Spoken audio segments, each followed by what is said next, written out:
Shalom à tous, à toutes.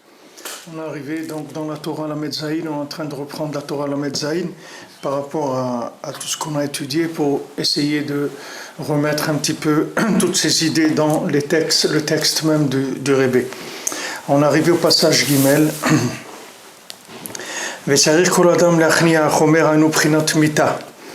Et chacun doit s'arranger à repousser en lui le principe du chomer, c'est-à-dire le principe de la matière, c'est-à-dire le principe de la mort. C'est-à-dire tout ce qui est voué à être détruit, il faut que l'homme il s'arrange à repousser ces choses-là. C'est-à-dire que maintenant, chacun il va avoir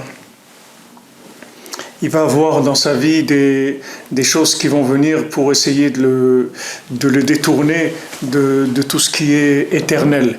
C'est-à-dire qu'on a le choix dans notre vie en ce qui est éternel et ce qui est passager.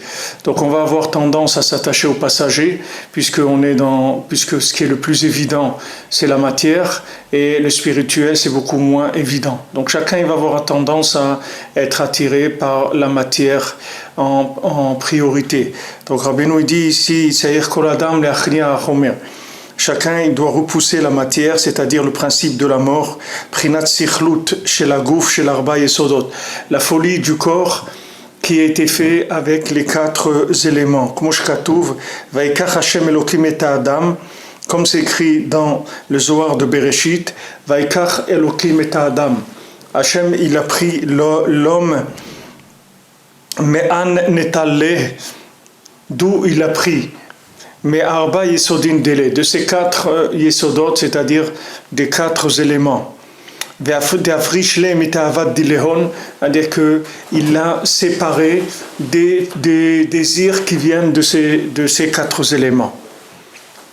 Donc maintenant, on se trouve dans une situation comme ça. On a été fait avec la matière, d'accord ? La matière, elle vient de 4 éléments. Elle vient du feu, de l'air, de la terre et de l'eau. Voilà les 4 éléments. Donc nous, on est fait de ces 4 éléments-là. Maintenant, le fait qu'on est fait de ces 4 éléments-là,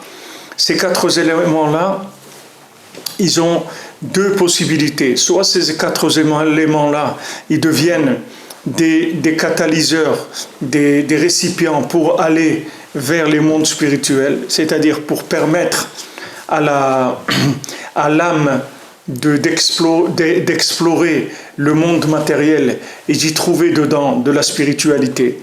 Comme maintenant, si on envoie un vaisseau spatial sur la Lune, alors ce vaisseau il va se planter sur la Lune et il va analyser tout ce qui se passe là-bas, il va faire des prélèvements, il va regarder quelle est la densité de l'air, qu'est-ce qui se passe là-bas, la température, la vie, etc. Il va prendre tous les éléments qu'il peut prendre qui sont intéressants pour l'homme sur Terre. C'est-à-dire s'il trouve une forme de vie là-bas, s'il trouve de l'or ou des diamants, ou qu'il trouve un médicament, ou qu'il trouve quelque chose, une énergie qui va aider à régénérer des cellules, n'importe quoi, tout ce qui va être dans l'intérêt de l'homme, qui peut se trouver sur d'autres planètes qu'on va chercher là-bas des choses pour essayer de rendre la vie encore plus agréable à l'homme sur Terre. Donc ça, c'est le principe de la recherche des scientifiques dans ce monde.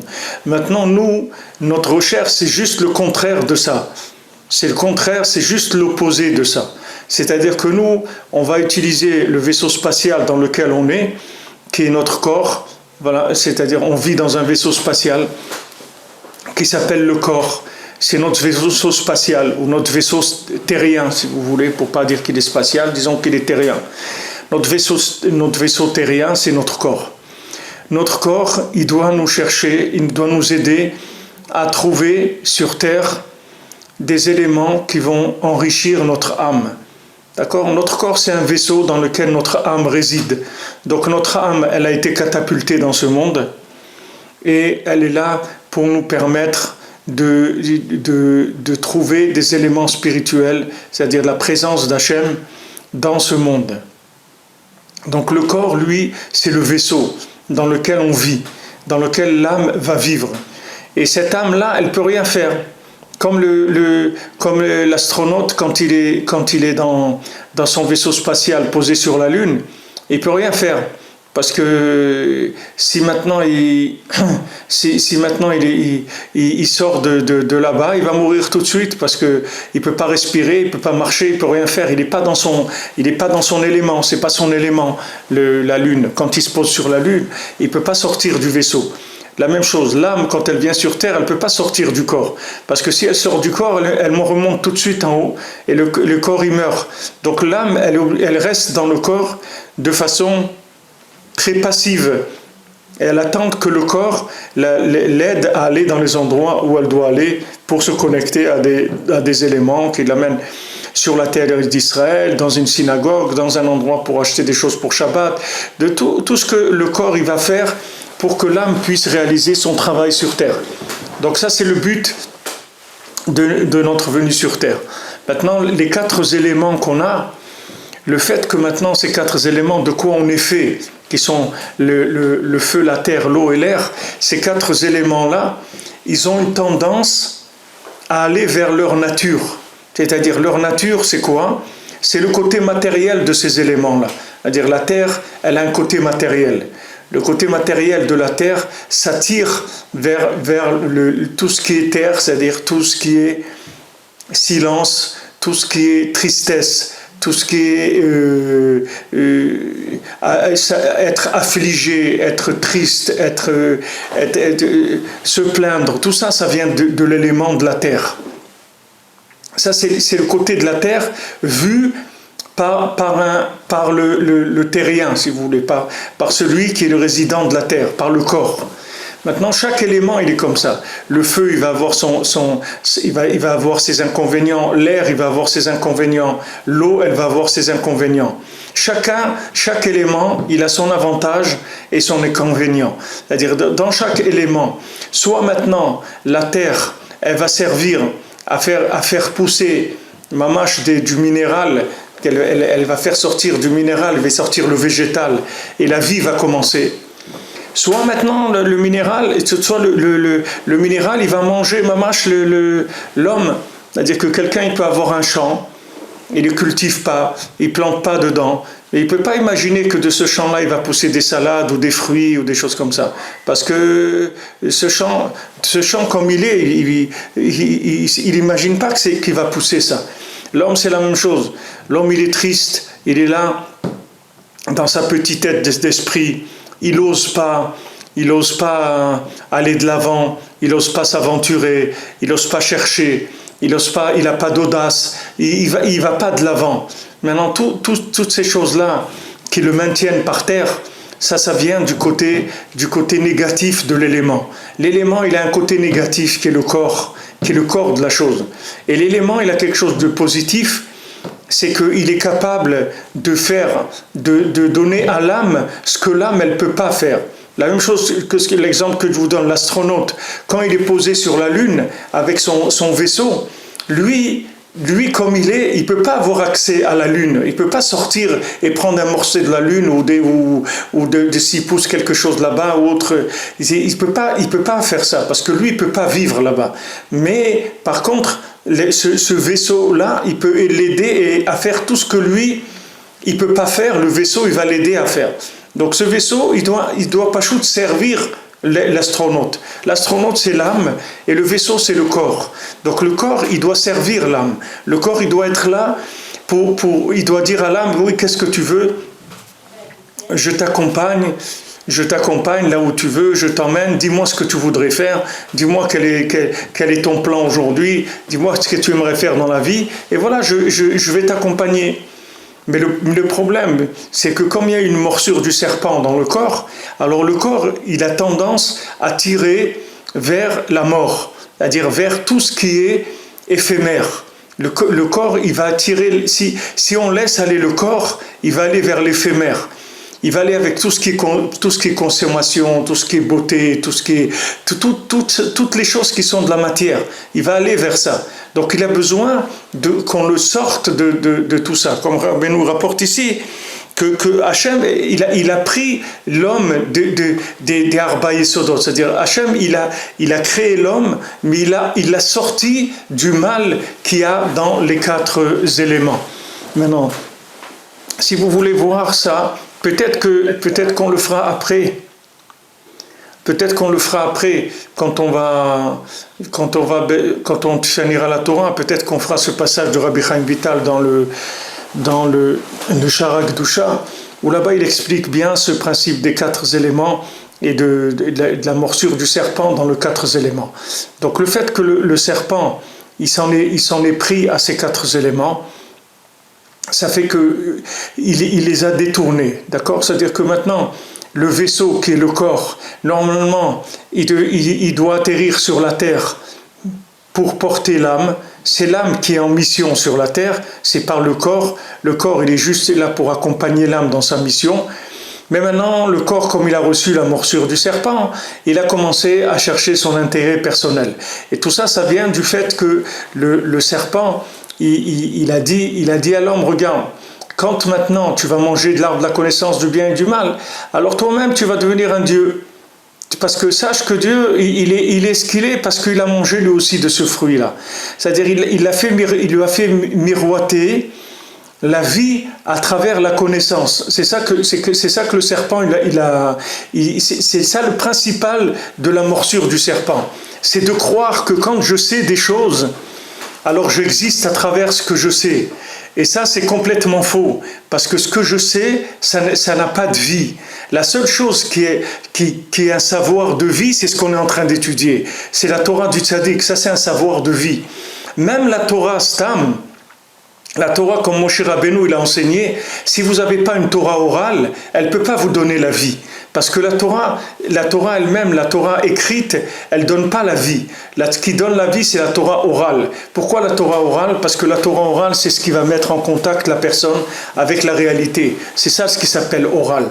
Qu'est-ce qui s'appelle une Torah orale? Torah orale, ça veut dire qu'elle vient vous dire, voilà, tu sais comment on fait les tefilines, voilà comment on fait les tefilines. Tu vas prendre le cuir, tu vas faire comme ça, etc.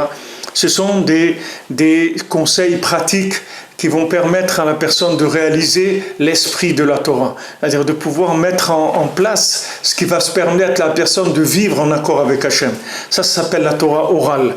Donc le tzaddik, ce qu'il nous enseigne, c'est la Torah orale. C'est-à-dire que le tzaddik, il va nous enseigner une Torah qui va nous permettre de nous connecter avec le bien dans notre génération dans laquelle on vit aujourd'hui, dans laquelle il est tellement difficile de se connecter avec le bien, puisqu'on a des gens qui sont fous, on a une grande folie dans le monde, et cette grande folie, elle ramasse tous les corps, tous les vaisseaux, elle les ramasse, tous les vaisseaux. Quand le son n'est pas ici,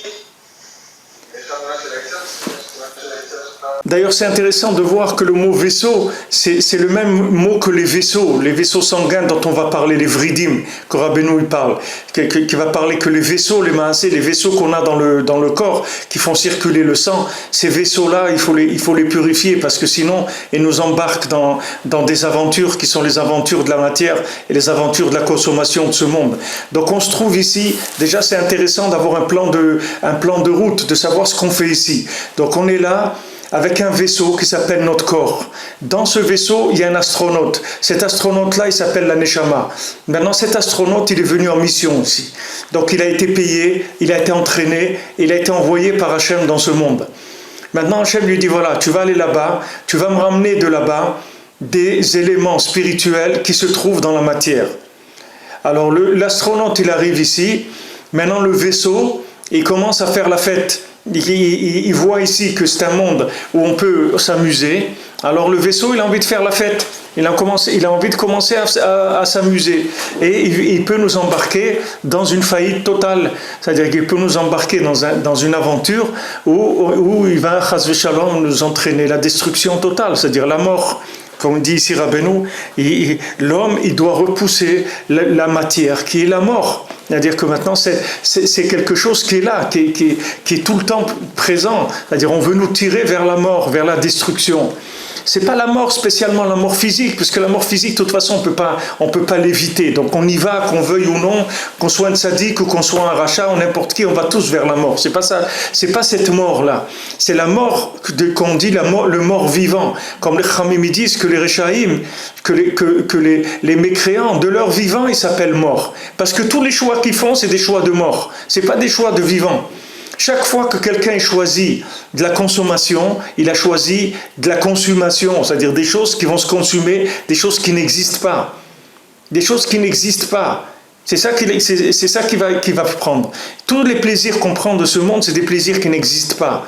C'est-à-dire que c'est des choses qui vont à la destruction. Même si quelqu'un il a attrapé dans sa vie qu'il a acheté un yacht, il a un avion privé et il tourne et un week-end il est à un bout du monde, un autre week-end il est à l'autre bout du monde et il vit dans les plus beaux hôtels du monde, etc. Sauf, tout ça c'est de la mort. Parce que tout ça, ça va se terminer. Et après ça, qu'est-ce qu'il y a? Rien du tout. Rien, il reste rien. Il n'y a pas de suite à ça. Même quelqu'un, s'il a une suite dans un hôtel, mais c'est une suite qui n'a pas de suite, ça se termine, c'est tout. Il est sorti de l'hôtel, il a terminé. Il a pris le plaisir qu'il a voulu, il a tout ce qu'on veut. Mais quand le plaisir est terminé, c'est tout, on n'en parle plus. C'est quelque chose qui est réglé. Maintenant, après, il peut, si vous voulez, quand il va vieillir, il peut avoir des films, des vidéos, des photos et commencer à radoter toute la fin de sa vie sur tout ce qu'il a fait dans sa vie. Ok, mais tout ça, c'est rien du tout. Il n'y a pas de bénéfice de ça. Donc le corps, si on le laisse aller au mal qu'il y a dans le corps, le mal qu'il y a dans le corps, c'est l'instinct d'aller vers la consommation, c'est d'aller vers tout ce qui va se détruire. Maintenant, cet instinct-là, il vient de l'intellect. C'est de là où il vient cet instinct. Ne croyez pas que l'instinct, s'il vient que du côté animal qu'il y a dans nous. Parce que le côté animal qui est en nous, il est alimenté par l'intellect. C'est-à-dire c'est notre vision de la vie qui alimente l'animal qui est en nous. Parce que si on avait une autre vision de la vie, le corps, il suivrait. Même s'il ne suit pas au début, parce que c'est difficile pour lui, mais petit à petit, il suivrait jusqu'à qu'il ressente lui-même un plaisir à servir l'astronaute. C'est-à-dire qu'il y a un moment où le vaisseau, il va ressentir un plaisir à servir l'astronaute, où ça va être un honneur pour lui de servir l'astronaute. Il va se sentir honoré de dire quelle mission extraordinaire que j'ai. Regarde qu'est-ce que je suis en train d'accompagner. Je suis en train d'accompagner une âme. Je suis en train d'accompagner une étincelle d'Hachem. Une âme, c'est une partie d'Hachem. La vie, c'est Hachem. Quand vous voyez naître un bébé, quand vous voyez Hachem qui naît dans un morceau de viande, mais c'est Hachem qui est là-dedans. La vie, c'est Hachem. Il n'y a aucun corps qui porte en lui la vie. La vie, c'est divin. C'est pas quelque chose d'humain. Quelqu'un, il peut analyser tout ce qu'il veut. Vous pouvez des scientifiques qui vont vous analyser tout ce que vous voulez, mais la vie, il n'y a personne qui sait ce que c'est la vie. Parce que la vie, c'est divin. C'est pas quelque chose de matériel. Maintenant, la déformation professionnelle, c'est-à-dire la déformation du corps, quand le corps il va aller vers les plaisirs de ce monde, ça vient de la tête. C'est-à-dire que dans la tête, il y a des concepts qui sont faux. C'est ces concepts qui sont faux qui amènent à la consommation.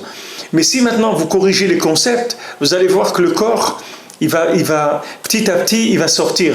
Comme Rabbeinu il a dit, que celui qui vient chez moi, Ouman, celui qui se rapproche de moi, même s'il fait des avérotes dans sa vie, même s'il fait des bêtises dans sa vie, elles n'auront plus ni des mains ni des pieds. C'est-à-dire il n'aura plus de goût au mal. Il n'aura plus de goût au mal, parce que du moment où quelqu'un, on lui répare dans son esprit le rapport avec la matière, il n'aura plus de goût à la matière. Vous avez des gens qui n'ont pas de goût à certaines choses. Vous voulez dire à quelqu'un, viens, je vais t'emmener quelque part. Il dit non, ça ne m'intéresse pas. Vous voyez quelqu'un, il habite en Israël, dans une chambre simple, etc. Il n'a pas grand-chose, il vit dans la simplicité, etc. Tu lui dis, viens, je vais t'emmener habiter en Amérique, je t'offre un appartement dans les grandes tours de Manhattan, et voilà, mais ça ne lui dit rien du tout, ça ne l'intéresse pas. On ne comprend pas pourquoi ça ne l'intéresse pas. Il dit, mais il est fou, pourquoi ça ne l'intéresse pas? Ça ne l'intéresse pas, parce qu'il a compris un petit peu qu'est-ce qu'il est venu faire sur Terre, donc ça ne l'intéresse pas, c'est tout, c'est quelque chose qui ne l'intéresse pas. Tu es en train de lui proposer quelque chose qui est pour son corps, et lui, son corps, il a déjà commencé un petit peu à l'assouplir. Donc Rabbeinu, ce qu'il fait, c'est que les enseignements de Rabbeinu, c'est quelque chose qui va soigner notre esprit, c'est-à-dire que ça va nous faire voir les choses, voir la vie différemment. C'est-à-dire, enfin, on va commencer à être, comme on dit, un chargé de mission, c'est-à-dire quelqu'un qui va prendre conscience de ce qu'il est venu faire ici, qui va dire, tiens, qu'est-ce que je suis en train de faire? Je fais quoi de ma vie, là?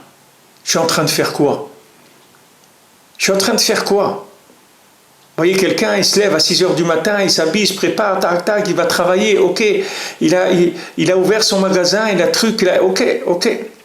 Ce matin, je passais, je voyais comme ça, 7h, 8h du matin, quelqu'un, il est en train d'ouvrir son magasin, il est en train de sortir tout ce qu'il y a dans le magasin, dehors, pour mettre les articles à l'extérieur, tout ça. Et hier, quand je suis passé, j'ai acheté quelque chose chez lui, il était 7h du soir. Alors voilà, il va être dans son magasin à 8h du matin, il est là, il passe ses commandes, il reçoit ses clients, il fait trucs, il fait sa comptabilité, il faut qu'il envoie la comptabilité chez le comptable, les trucs, etc. Attends, on va où là? On va où? Les rébés disent, où tu vas? Tu vas où? Où tu vas? Tu es en train d'aller où là? Et la suite c'est quoi? Voilà, je travaille, ok, et après?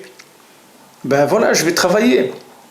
Après, quand tu finis de travailler, ben voilà, je rentre chez moi, je suis fatigué, qu'est-ce que je vais faire? Je mange un morceau, je prends une douche, un truc, je regarde un film et puis je vais dormir. Et le lendemain, je reviens travailler. Et après tout ça, ok, tu as fait ça un jour, un mois, un an, 10 ans, 20 ans, 30 ans, et après, on va où? Ben après, ça y est, j'ai cotisé à la caisse de retraite, et ben je vais avoir ma retraite, c'est tout. Après, il reste rien, c'est tout. Après, tu vas finir dans un trou, c'est tout, il n'y a rien. Non, alors t'as fait quoi ici? T'as fait quoi? Tu vas ramener quoi après? Ok, maintenant tu vas retourner dans l'autre monde, tu vas ramener quoi avec toi? Qu'est-ce que tu as pris d'ici? Tout ce que tu as pris dans consommation, ça ne passe pas la frontière, ça ne monte pas de l'autre côté. Donc qu'est-ce que tu as pris ici qui va aller de l'autre côté? C'est la seule chose qui doit t'intéresser, c'est tout. Il n'y a rien d'autre dans ce monde qui doit t'intéresser. Tu es venu dans un vaisseau qui s'appelle ton corps, l'astronaute c'est l'âme, il est là, il est chargé de mission cet astronaute-là. Il doit ramener des choses à la base. Il est là en exploration dans ce monde pour prendre des éléments spirituels et les ramener à la base. C'est la seule raison pour laquelle on est là. C'est tout, il n'y a pas d'autre raison. Et comme ça on va révéler la présence d'Hachem. Quand quelqu'un il va nous voir, il va nous dire « Tu cherches quoi là? Tu cherches quoi ?» On dit « Ben je cherche de l'or. » Ah, il dit « Ah bon, il y a de l'or ici ?» Je dis « Bien sûr, tu vois pas, regarde, je cherche. » « Ah bon, t'en as trouvé déjà? » « Ouais, j'ai trouvé. » « Ah ouais, c'est ben voilà, il y a des pépites d'or, ici il y a des pépites de 50 grammes, 100 grammes d'or et tout. » « Ah bon, ben on savait pas nous qu'il y avait de l'or ici. » « Alors venez, alors ça y est, voilà, c'est la ruée vers l'or. Tout le monde monte vers l'Amérique, c'est la ruée vers l'or.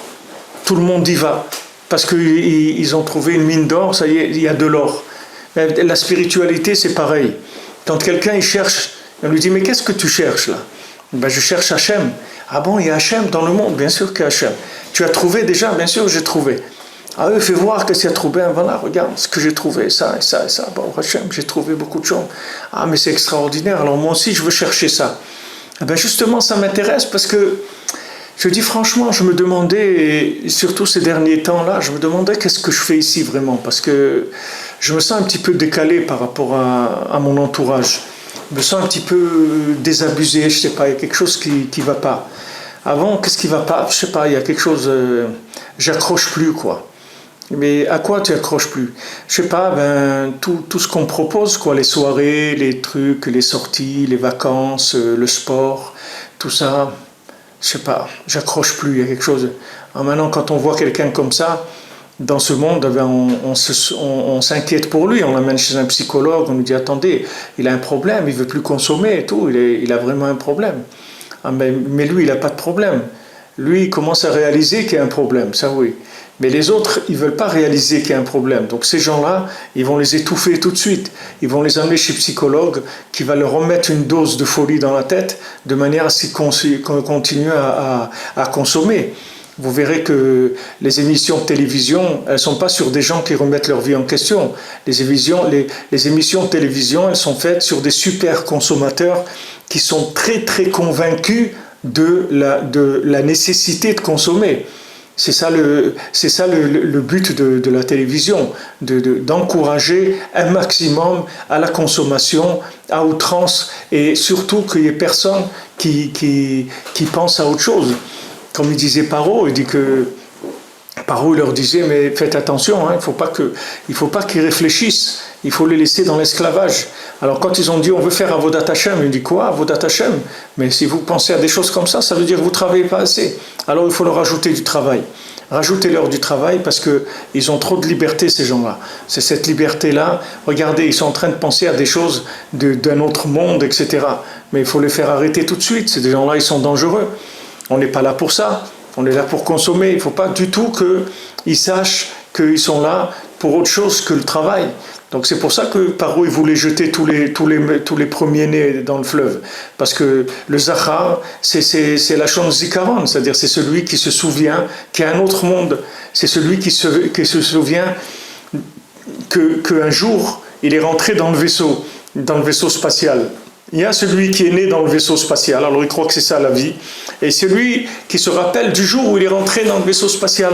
Alors quand celui se rappelle qu'un jour il est rentré dans le vaisseau et qu'il a quitté une planète sur laquelle là-bas il y avait des tzadikim, il y avait, il y avait sa famille, il y avait des gens là-bas extraordinaires, et qu'il est venu ici pour faire son travail par rapport à ces gens-là, par rapport à Hachem. Donc cette personne-là, elle a une autre conception de la vie complètement. Le serpent, le poison du serpent, c'est qu'il a mis dans la tête de l'homme, qu'il l'a fait exister à travers sa connaissance. Ça, c'est le principe de l'orgueil. Parce que, si vous voulez, le serpent, comment il a vendu, quel argument de marketing il a eu par rapport à Adam et Chava? Il leur a dit, regardez, quand vous allez manger, vous allez devenir vous-même des dieux. Vous allez devenir des dieux. Avec votre connaissance, vous allez devenir des dieux. Et donc, eux, ils ont ressenti qu'à travers la connaissance, ils existeraient beaucoup plus que par rapport à la soumission à Hachem. Et c'est là où il les a trompés. C'est là où il les a eus. Que maintenant, il leur a proposé un mode de vie dans lequel l'abondance de connaissances, la connaissance à outrance, le maximum de connaissances, c'est quelque chose qui va permettre de donner le pouvoir à l'homme, de le rendre quelqu'un, qui va être quelqu'un d'important, parce qu'il sait énormément de choses. Il va faire des expériences, des conférences, des découvertes technologiques, des choses, etc. Que tout ça, ça lui donnera un pouvoir dans le monde. Donc ça, c'est le quart du poison du serpent. Maintenant, de là, après, ça va découler tout le système de la consommation. Mais l'origine de tout, c'est la connaissance qui donne l'orgueil, c'est-à-dire l'existence de l'homme par rapport à sa connaissance. C'est pour ça que c'est tellement dur pour l'homme de se soumettre, d'annuler sa connaissance, de dire « je sais rien ». Parce que si quelqu'un il vous dit « je sais rien », alors vous dites, il vaut rien. S'il sait rien, il vaut rien. Qu'est-ce que c'est quelqu'un qui sait rien? Il dit voilà, moi je sais rien. Il dit alors qu'est-ce qu'il y a que tu sais rien? C'est un chidouche que tu sais rien. Qu'est-ce que tu veux vendre là avec ça que tu sais rien? Tu sais rien, donc t'es rien puisque tu sais rien. Dans le monde, c'est comme ça que ça fonctionne. Il dit non, mais moi je sais rien. C'est pas pour ne rien savoir, c'est pour savoir tout. Il dit attends, je comprends pas. Tu dis que tu sais rien, d'accord? Alors comment tu sais pour savoir tout? Il dit non, parce que ce que toi tu sais, ça t'empêche de savoir d'autres choses. Parce que toi tu apprends des choses de ce monde, tu apprends de la science de ce monde, et la science de ce monde c'est la science de la mort, c'est pas la science de la vie. C'est-à-dire que tu t'investis dans des éléments, premièrement que tu maîtrises pas, tu maîtrises à moitié ou au quart ou au dixième, parce que même la matière tu sais pas exactement comment elle fonctionne. Et deuxièmement, même si tu maîtrisais ça, de toute façon, tu es en train de t'investir dans de la denrée périssable. C'est-à-dire que maintenant, tu t'investis dans des éléments qu'ils sont voués à leur fin. Donc tu vas où avec ça? Tu vas où? Tu vas nulle part. Vous dites, mais toi, tu sais rien. Mais moi, je sais rien. Mais quand je sais rien, je me prépare à savoir tout. Comment tu vas savoir tout? Tout simplement, je vais me brancher, c'est tout. Je vais me brancher. Je vais remplir le disque dur, tu vois le disque dur que j'ai là dans la tête, je le branche et je le remplis. Je le remplis avec des éléments qui sont de la connaissance de l'infini, pas de la connaissance de la matière, qui sont de la connaissance de l'âme. Et la connaissance de l'âme, elle donne la vie, elle donne la joie, elle donne la communication, elle donne l'amour, elle donne toutes ces choses-là, parce que c'est la connexion de l'âme L'âme, ça relie à des mondes supérieurs. Le corps, c'est relié qu'à la mort, c'est tout. Alors le corps lui-même, si on arrive à le travailler un petit peu, il va nous aider. Parce que le corps lui-même, il va ressentir un honneur à ça. Le corps, il va se sentir honoré de ça. Et bien, mais tout le problème des Meraglim, c'était ça, qui est les explorateurs. Tout le problème de Korach, c'était ça aussi. Que Korach voulait ramener le monde à sa destruction. C'est-à-dire que Korach, il voulait faire du corps, il voulait faire le principal. Parce que Korach, lui, c'était un Lévi. Le fait qu'il était un Lévi, c'est le côté féminin, c'est le côté de la rigueur, c'est le côté de Esav. Le principe du Lévi, c'est le principe de Esav. C'est-à-dire que lui, le Lévi, il n'existe que pour faire connaître le Kohen. C'est ça le but du Lévi. Le but du Lévi, c'est de se coller au Kohen, d'être attaché très très fort au Kohen, de manière à ce que le Kohen il puisse avoir un rapport avec Israël. Parce que le Kohen et Israël, c'est quelque chose qui est très difficile à rapprocher. Parce que le Kohen, il est dans les mondes supérieurs, et Israël, il se trouve dans les mondes inférieurs. Il y a besoin d'un intermédiaire qui a un rapport avec les deux et qui les colle. Comme on avait vu un petit peu le végétal par rapport à l'animal, à l'humain, et au minéral. Le végétal, c'est ce qui va mettre en rapport tous les éléments. Le végétal, il va mettre en rapport la terre avec l'homme, avec l'animal. Parce que lui, il a un lien avec tous ces éléments-là. Le Lévi, il a un lien avec le Kohen et un lien avec Israël. Mais seulement, il ne faut pas l'oublier que lui, il n'est qu'un médiateur, c'est tout. Il est un médiateur entre Israël et le Kohen, entre le Kohen et Israël. Mais il ne faut pas que ce médiateur-là, il devienne lui-même le dirigeant. C'est-à-dire, il ne peut pas dire c'est moi qui vais diriger. C'est pour ça que Korach, il s'est trompé. Parce que Korach, il voulait bémettre que le Lévi, puisqu'il dit mais c'est moi qui fais tout le travail. Est-ce que c'est moi qui fais tout le travail, oui ou non? Est-ce que toi, Cohen, tu peux parler avec Israël? Non. Est-ce que toi, Israël, tu peux parler avec le Cohen? Non. Donc c'est moi l'intermédiaire. Donc l'intermédiaire, donc c'est moi qui fais tout. C'est moi qui fais tout. Donc maintenant, je veux être le patron, parce que c'est moi qui fais tout. C'est la même chose, le corps. Le corps, il dit à l'âme, toi, l'âme, tu peux faire quelque chose dans ce monde si je ne suis pas là? Est-ce que tu peux faire quelque chose? Est-ce que tu peux faire une mitzvah si je ne suis pas là? Si maintenant il n'y a pas de corps, tu peux mettre les tefilines? Tu ne peux pas mettre les tefilines. Tu peux faire Shabbat? Tu ne peux pas. Tu peux habiter en Israël? Non. Donc les 613 mitzvot, tu ne peux pas les faire. Donc tu vois que c'est grâce à moi que tu fais les mitzvot. Ok? Maintenant il va voir la terre. Il dit maintenant la terre, ce monde-là, le corps, il lui dit, si maintenant je ne suis pas là, est-ce que toi tu peux avoir un rapport avec l'âme? Est-ce que l'âme elle peut prendre une banane et faire Boré Peri à Adama si je ne suis pas là? La terre, elle dit non. Donc il dit, tu vois bien, moi, le corps, c'est moi qui fait qu'il y a toute cette histoire-là qui peut rouler. Donc c'est moi le patron. C'est ça le principe du Lévi. C'est pour ça qu'aujourd'hui, vous verrez dans le monde, qui est-ce qui gagne le plus d'argent? Ce n'est pas les gens qui font quelque chose. Ceux qui gagnent de l'argent, c'est les services. C'est ceux qui font du service. Ce n'est pas des gens qui gagnent. C'est des intermédiaires qui gagnent. Aujourd'hui, il y a des gens, ils sont derrière leur ordinateur, ils font rien. Qu'eux, ils font de la transaction, passer de là à là, c'est tout, mettre en contact des éléments, c'est tout. Et ils prennent tout ça, c'est le principe du Lévi. Parce que le Lévi, comme c'est un accompagnateur, donc il accompagne et le matériel et le spirituel. Donc il a dit à Moshe Rabbeinu, doucement mon ami, tu es en train de prendre ta place, mais c'est pas ta place, c'est la mienne cette place. Parce que le c'est toi, tu peux rien faire si je suis pas là. Et le Ham Israël, il peut rien faire si je suis pas là. Donc c'est moi le patron. Donc, il dit, c'est dommage, mais tu t'es trompé, c'est tout. Tu t'es trompé. C'est la même chose à Esav, il s'est trompé. Parce qu'il a vu qu'il a des mains. Et que sans les mains, on peut rien faire dans ce monde. Alors il s'est dit, c'est moi le patron. Il a dit, c'est moi le patron. Regardez dans le monde, qui est-ce qui est le patron? C'est Esav. Il envoie sur l'Irak, sur les trucs, sur n'importe où dans le monde, il envoie. Voilà, maintenant, il vient de trouver que tous les présidents français, ils étaient sur écoute. Que Sarkozy, Chirac, que celui-là de maintenant, je ne sais pas comment il s'appelle, là, et Hollande, ils étaient sur écoute des Américains. Mais les Américains, ils n'ont pas peur. Esav, il n'a pas peur. Il a peur de personne. Et ça, il vient, il exploite tout le monde. Il prend tout le monde, il arnaque tout le monde sur terre, il n'y a aucun problème. Il met tout le monde sur écoute, il exploite, il vole, il fait tout ce qu'il peut. Parce que ça, c'est le pouvoir du corps, c'est le pouvoir des mains.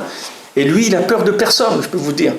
que les gens ils se réveillent et ils disent mais attends, mais c'est quand même pas très beau que des pays amis ils aient des attitudes comme ça. Mais Esav, il n'a pas d'amis, Esav. Esav, il n'a aucun ami. Esav, c'est un tueur professionnel, c'est un consommateur de haut niveau. Esav, il prend tous les marchés, tout. Je vous ai dit, j'avais vu un article dans tout ce qu'ils ont comme personnel aux États-Unis qui mettent sur écoute toutes les grandes entreprises du monde, les entreprises dans l'aéronautique, dans tout. Ils écoutent tous les marchés, tout ce qu'il y a dans le monde, pour prendre tous les marchés, pour essayer d'être devant tout le monde et de dominer tout le monde. C'est ça, Esav. Maintenant, allez dire à Esav, qui est le corps, parce qu'Esav c'est le corps de Yaakov, allez lui dire que c'est pas lui le patron, vous allez voir ce qu'il va vous répondre. Vous allez voir qu'est-ce qu'il va vous répondre. Il veut pas. Voilà, on devait rentrer en Eretz Israël. Dans la paracha, on a vu, on doit rentrer en Eretz Israël. On demande à Esav, on lui dit s'il te plaît, laisse-nous passer, c'est tout. On touche rien. Et même, non seulement, on va faire un effort que pendant qu'on passe chez toi, on va pas manger de la manne, on va acheter à manger chez toi pour que tu sois gagnant. Voilà, on va acheter du manger. Il dit, tu passes pas chez moi. Tu passes pas chez moi. Toi, tu viens avec la force de la parole. Moi, j'ai l'épée. La même chose que toi, Yaakov, tu as reçu ta bracha de Kol Yaakov. Moi, j'ai reçu ma bracha de l'épée. Donc, si tu viens ici avec l'épée, je vais te tuer. Tu passes pas chez moi. Alors, on est obligé de faire un détour. On ne pouvait pas passer par Esav parce que c'était pas le moment. Mais quand Hachem il va démonter Esav, vous allez voir qu'il va se démonter comme une maison de paille. La Torah nous dit, Esav c'est de la paille, c'est rien du tout. Vous allez voir, il va tomber comme rien du tout. Mamash comme rien du tout. Regardez le communisme, comment il est tombé. Rien du tout. Quelques jours, il n'y avait plus rien. Pas eu de guerre, il y a rien. Pour le mettre en place, ils ont tué des millions de gens. Pour l'enlever, rien du tout. Ça s'est décomposé en quelques jours, il ne restait plus rien. Ben Esav, c'est comme ça. Esav, vous allez voir qu'il va se décomposer en quelques jours, il ne restera rien du tout. Pourtant, il a l'air, comme la Gemara dit, que Esav, quand il est en plein dans sa montée, dans sa puissance, vous avez l'impression qu'il va rien faire du tout. Vous allez voir qu'il ne fera rien du tout. Le corps, c'est pareil. Quelqu'un il a un corps, l'athlétisme, les trucs, il va, il court, il est beau, c'est un cinéaste, c'est un artiste, c'est un truc, c'est un chanteur, c'est un musicien, c'est un homme d'affaires, c'est un truc, il fait, tout ça. Après, ça tombe. Après, ils arrivent à 50 ans, ils commencent à payer des opérations pour se faire tirer la peau, les oreilles, le nez, tirer de tous les côtés pour qu'il n'y ait pas des rides. Ils peuvent tirer de tous les côtés, qu'il n'y ait pas des rides. Mais la hérida, elle est là. La personne, elle va descendre.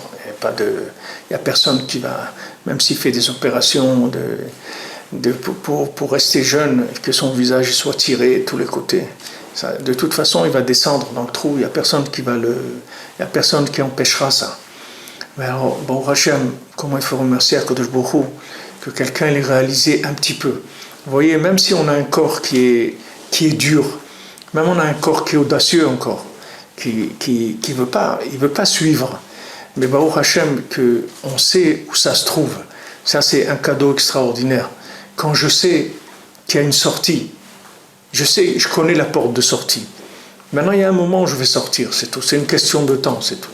Mais le corps, du moment où j'ai compris que c'est pas le corps qui domine l'âme, mais c'est l'âme qui domine le corps, et je sais que mon âme, elle a une force extraordinaire, il a une force infinie, mais pas une force infinie qui vient de moi. La force infinie, elle vient du fait que mon âme, c'est une partie de l'infini. Et il suffit que je connecte mon âme avec Hachem par l'intermédiaire de ma parole, et avec ça, ça y est, je suis sorti, j'ai terminé. Regardez, on a vu dans la paracha que quand les Bénis Israël ils sont rentrés en Eretz Israël, alors il y avait un Amalek qui les attendait, il savait qu'ils allaient arriver. Alors qu'est-ce qu'il a fait Amalek? Il s'est déguisé en Cananéen, c'est-à-dire comme s'il faisait partie du Cananéen. Pourquoi? Parce qu'il a dit, comme ça quand ils vont prier, ils vont demander à Hachem, sauve-nous du Cananéen. Et moi je suis Amalek, donc la prière elle va pas marcher. Mais eux, les Bénis Israël, quand ils ont vu qu'ils ne savaient pas trop qu'est-ce que c'était, comme on dit mi-figue, mi-raisin, ils ne savaient pas exactement si c'était du lard ou du truc, alors ils ont dit Hachem, sauve-nous de ce peuple-là, c'est tout. Ils n'ont pas donné de précision et Hachem il les a sauvés. Regardez, la Torah, elle vous donne la notion de la prière, même Amalek. Amalek lui-même, il sait la puissance qu'il y a dans la prière, que si quelqu'un y prie, alors Hachem il va l'écouter. Regardez quel cadeau Hachem il nous a donné, qu'on a une parole, que cette parole, elle relie notre âme avec sa centrale. La parole, ça relie l'âme avec la centrale d'énergie qui est Hachem. Donc chaque parole que je vais dire à Hachem, je vais recevoir de l'énergie dans mon âme. Cette âme-là, elle va finir par dominer mon corps. Et mon corps, il va ressentir aussi petit à petit un plaisir à servir l'âme. Mon corps il va commencer à sentir les plaisirs du Shabbat, les plaisirs d'aller à la synagogue, les plaisirs d'aller faire Hit Bodedout. Il va ressentir, il va aller dans la forêt, il va aller quelque part, il va passer un moment avec Hachem. Le corps lui-même, il va commencer à ressentir un plaisir à ça. Parce que quand le corps il va réaliser petit à petit que de toute façon il va finir dans un trou, dans une tombe, il va se décomposer dans la terre, il se dit attends, mais c'est un honneur pour moi d'accompagner une âme qui est divine. Je suis le chauffeur d'Hachem. Je suis en train de conduire une âme dans mon véhicule. Donc je dois l'honorer, cette âme. Mais que le corps, petit à petit, il va prendre conscience des choses. Le principal, c'est Baruch Hashem, d'avoir trouvé, de savoir où ça se trouve. C'est déjà ça, c'est le Ikar. Après, le temps, avec le temps, on va y arriver. Si on applique les tzot que le Rebbe il a dit, de faire Hit Bodedout tous les jours, d'étudier Shulchan Aruch, de venir à Ouman, à Rosh Hashanah, ça c'est des choses qui vont nous amener doucement, vers la domination du corps, que le corps il va commencer doucement à s'assouplir. Petit à petit, il va s'assouplir. On va y arriver. Le principal, c'est de savoir où ça se trouve. Ça, il n'y a pas une plus grande Yeshua pour l'homme. Il n'y a pas une plus grande délivrance, il n'y a pas un plus grand chesed qu'on peut faire à quelqu'un que de lui montrer le chemin. Il n'y a pas plus grand que ça. C'est la chose la plus grande qui existe au monde. Comment quelqu'un qui est perdu, qui ne sait pas qu'il va vers la mort, qui est sur un chemin qui l'amène à la mort, vous arrivez à lui faire prendre conscience que regarde, tu vas vers un chemin qui mène à la mort. Il dit mais non, mais regarde, je te dis tu vas vers un chemin qui mène à la mort. Viens, tu vas voir. Viens un petit peu, viens manger Shabbat à la maison, viens, tu vas voir, tu vas voir, tu vas réaliser qu'il se passe des choses dans ce monde. Viens.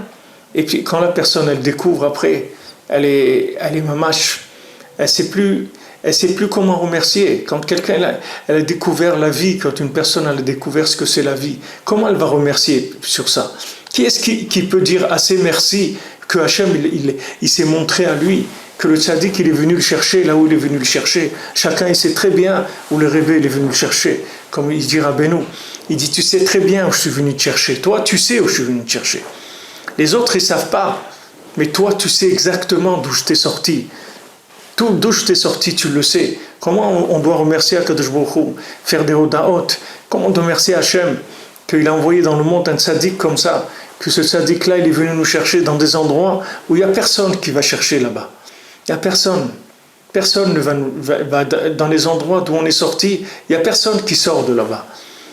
Qui est-ce qui va aller chercher quelqu'un là-bas? Personne. Les gens ils disent voilà, tu veux faire la Torah, tu veux truc, alors viens étudier, viens faire, etc. Mais de créer un dialogue, de montrer à la personne qu'elle a un rapport profond avec ça, que cette vérité, c'est sa vérité à elle, c'est pas une vérité de quelqu'un d'autre à laquelle il va adhérer, c'est sa vérité à lui. C'est ça la grandeur de transmettre la vérité. C'est pas de dire à quelqu'un voilà ce qu'il faut faire. Parce que de dire à quelqu'un voilà ce qu'il faut faire, vous n'allez pas déclencher chez lui le vécu de la chose. Vous lui avez donné l'information, mais il faut que vous déclenchez chez lui le lien qu'il a avec cette information. Lui dire, tu vois, ce chemin, c'est ton chemin, c'est toi, c'est ta vie à toi. C'est ce que tu cherchais dans ta vie. Ne crois pas que maintenant on va essayer de te dérober ta vie pour te mettre dans une autre vie. Ne crois pas que c'est ça. Ne crois pas qu'on veut te rendre serviteur de quelque chose d'autre. Ne crois pas qu'on veut te détourner d'une vie dans laquelle tu aurais pu être heureux et tu aurais pu te réaliser vers une vie dans laquelle tu vas être comme quelqu'un comme un cornichon, comme ça toute ta vie vinaigrée. Ne crois pas que c'est ça. On va te faire découvrir la vie, on va te faire découvrir ta vie.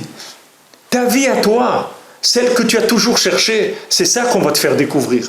Ne crois pas qu'on va t'amener vers un système où on va t'exploiter, on va exploiter tes capacités ou des choses comme ça. C'est pas du tout l'intérêt de la chose. Jamais le tzaddik il est intéressé que par la réalisation du bonheur de la personne, c'est tout. Le tzaddik il veut rien de la personne.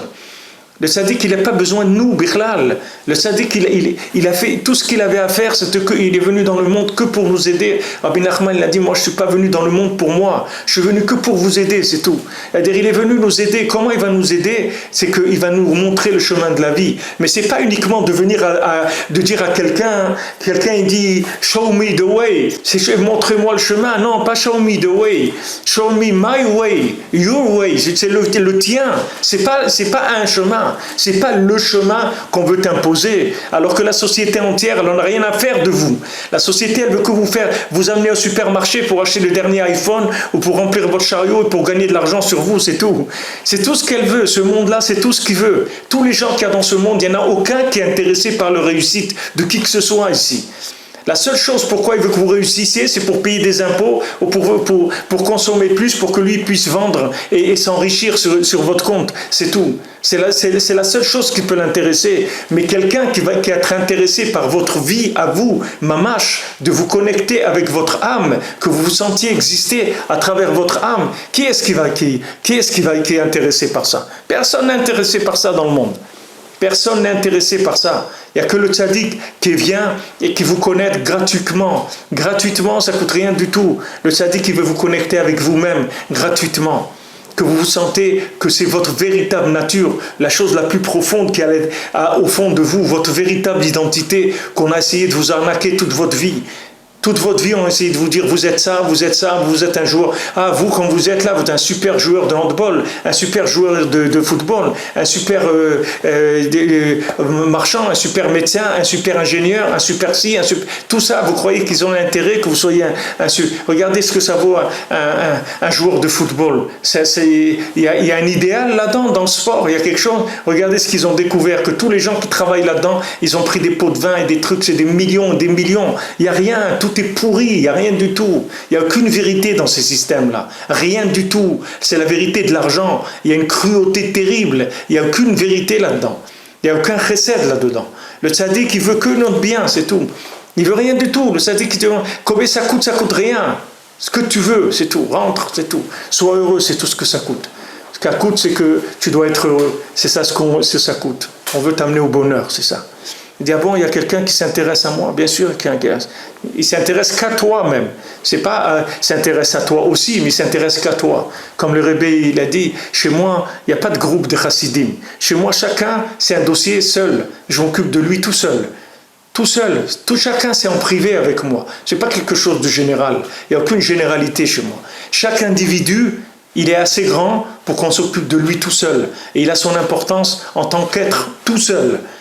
Donc le Rebbe, il vient et s'occupe de chacun dans son cas, avec ce qu'il est maintenant, avec ce qu'il a été dans les vies antérieures, avec tout ce qu'il a passé pour l'amener maintenant vers sa neshama et vers la réalisation de sa vie sur terre. Combien il faut remercier Hachem et de dire merci qu'on a un rapport avec cette chose-là. Même qu'on se trouve à des milliards d'années-lumière de ce que c'est Rabbi Nachman et qu'on n'a pas compris encore même pas une goutte de ce qu'il a voulu nous dire, un cheveu de ce qu'il veut nous dire. Mais ça fait rien, on sait que c'est là où ça se passe. Dès qu'on a un moment, on vient vers ça, c'est tout.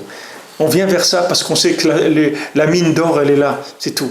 Et on revient, et on revient, et on revient, et on espère, Bezat Hashem, que la Shamaïm, ils auront pitié de nous, Bezat Hashem, et qu'ils nous ouvriront les portes, Bezat Hashem. Alors, Be'atzlacha à tout le monde, et que, Bezat Hashem, chacun, il arrive à se rapprocher plus du tzaddik, et à faire connaître le tzaddik à plus de monde, pour l'intérêt de chacun, et pour l'intérêt général, Bezat Hashem, de toute l'humanité. Be'atzlacha.